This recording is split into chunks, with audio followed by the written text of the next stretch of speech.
म्हटलं असेल भगवंताचं,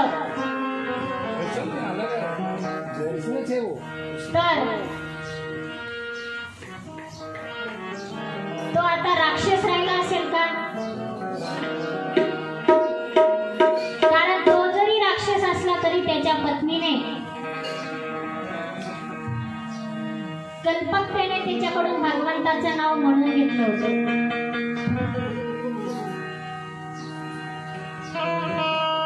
ओरिजिनल रूपाने तो राक्षस असला तरी झेरॉक्स आता कुठेतरी देवाच्या नावाची तयार झाली होती. आणि अशा वेळेमध्ये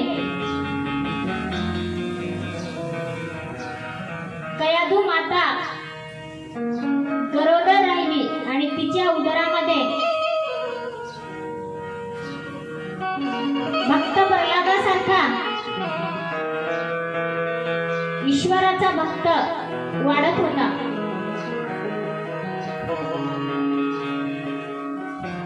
आता राक्षसाच्या मर्यादा कशा असतात बघा. ज्या शाळा होत्या ना, त्या शाळेत सुद्धा कुणी चुकून एखाद्या शिक्षकाने देवाचं नाव मुलांच्या कानावर पडू द्यायचं नाही. नाहीतर त्या शाळेमधूनच एखादा भक्त निर्माण व्हायचा तर आमच्या राज्याला कलंक लागेल म्हणून हिरण्यकश्यपूला भीती होती. म्हणून त्याच्या राज्यातील आसपासच्या सगळ्या शाळांचा तो दौरा करायचा की इथे कोणी शिक्षक देवाचा भक्त आहे का. आणि अशाच एका शाळेमध्ये जय आणि विजय नावाचे दोन शिक्षक ठेवलेले होते त्यांनी.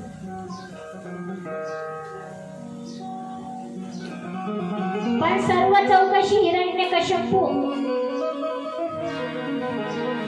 रोजच्या रोज करायचा की कुणीही देवाचं नाव घेता कामा नये. कारण देवाचं नाव हे आमच्या राज्याला अपशकुन आहे. पूर्वी जी गुरु शिष्याची परंपरा होती, ज्याच्यात ईश्वर हे अंतिम ध्येय आहे हे शिकवल्या जायचं, त्या सर्व शाळा त्याने बेकायदेशीर घोषित करून बंद केल्या.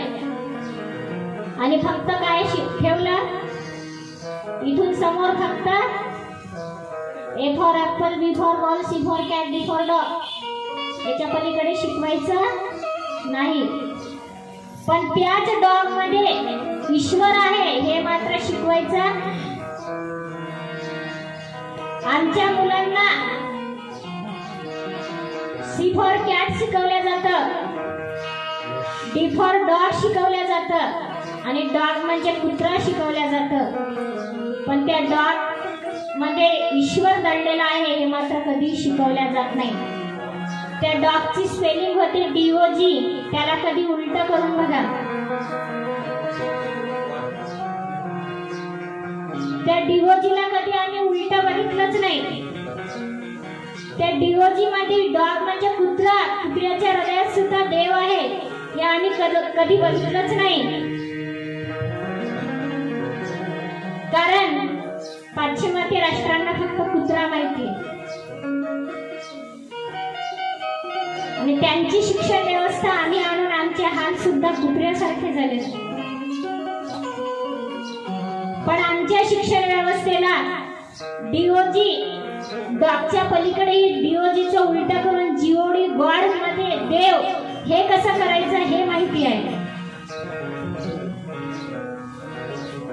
हिरण्यकश्यपूचं राज्य सुद्धा हेच झालं होतं. त्याने पूर्ण शिक्षण व्यवस्थाच बदलली होती. देवाचं नाव कुणी घ्यायचं नाही. आणि एक वेळेस जय विजयाची भेट घ्यायची ठरवली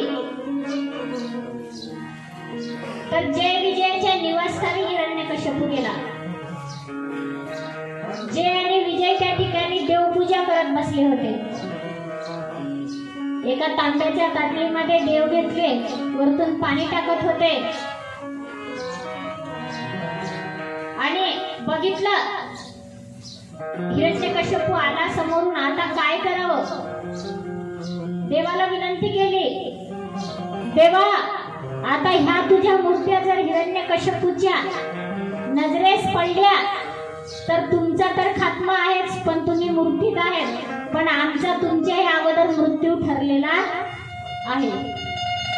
एक तर आमची नोकरी जाणार, दुसरी प्राणही जाणार. काही करा देवा, आता संकट आमच्यावर तुमच्यामुळे आले, संकट देवामुळे आले. आता तुम्हीच ठरवा, आम्हाला वाचायचं का तुम्ही वाचायचं? भगवान परमात्मा आहे तो, चतुरा तू शिरोमणी गुण लावण्याची खामी. त्या भगवान परमात्म्याने आपल्या मूर्ती रूपाला पाण्यामध्ये विरघळून घेतलं आणि हिरण्यकश्यपू दरवाजातून आत येईपर्यंत त्या पाण्याला कादा कुठं टाकावं हा प्रश्न पडला. समोर ताटली होती. हिरण्यकश्यपू आला, बघितलं, अरे माझ्या राज्यात राहता, माझ्या नोकरीवर जगता, तनखा मी देतो, नाव त्या ईश्वराचं घेता, नाव त्या विष्णूचं घेता. हरामखोर, उद्यापासून नोकरीवर यायचं नाही. जय आणि विजय घाबरले, कुठे देव? देव तर इथं नाही म्हटले, साधं पाणी आहे. हा तो विष्णू कपटी आहे, नक्कीच या पाण्यामध्ये विरघळून गेला असं. आणि म्हणून ती ताट धरलं, पाणी घेतलं आणि पिऊन टाकलं हिरण्यकश्यपू. आता शेवटी देवच त्या पाण्यामध्ये असल्यामुळे ते पाणी पिऊन टाकलं आणि देव कोणाच्या पोटात साठवला गेला? हिरण्यकश्यपूच्या. आता विचार करा, राक्षस असूनही मुखातून कयातून नारायण नाम म्हणून घेते आणि पोटामध्ये स्वतः ईश्वर साठवला जातो.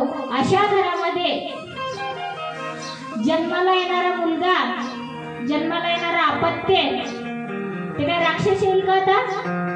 कारण पोटातच ईश्वर साठवलाय, भगवान परमात्मा साठवलाय आणि मुखाने नाव चालू आहे.